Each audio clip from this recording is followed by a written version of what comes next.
The Old Grandpa Next Door.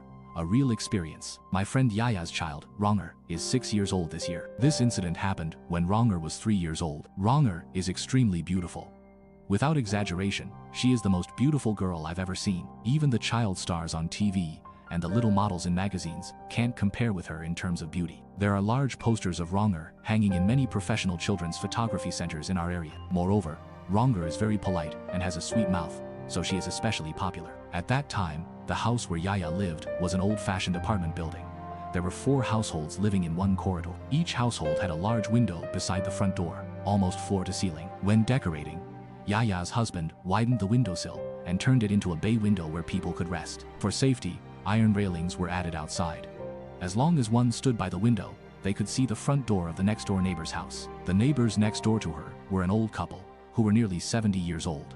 The old couple, surnamed Ma, were of the Hui ethnic group. They had a son and a daughter. Their daughter was married far away in Sydney, and their son lived in a coal mine about 100 kilometers away from where we were. The old people seemed very lonely. This old couple also particularly liked Ronger, and would always give Ronger some special local products, food, small ornaments, etc., that their daughter and son had brought or sent. Ronger would always sweetly call the old couple Grandpa Ma and Grandmama. One afternoon, Yaya went to her mother-in-law's house to pick up Ronger and bought some vegetables on the way.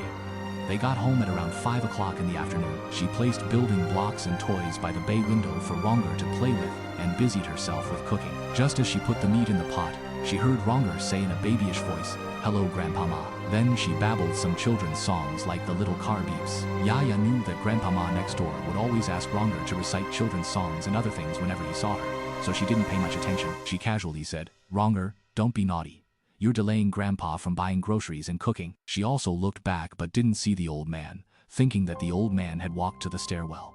Then she heard Ronger say, "Goodbye, Grandpa Ma." When Yaya's husband came home from work, it was almost 7 o'clock. As he was washing his hands and getting ready for dinner, he heard someone knocking on the door, bang, bang, bang, very urgently. When he opened the door, Grandmama was in tears and almost fainted.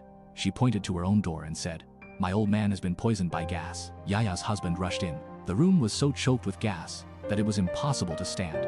At that time, we still used gas here and hadn't switched to natural gas. He could barely see Grandpa Ma lying peacefully on the bed, looking as if he was sleeping. He quickly opened the window and then went to pull Grandpa Ma, only to find that the man was already stiff.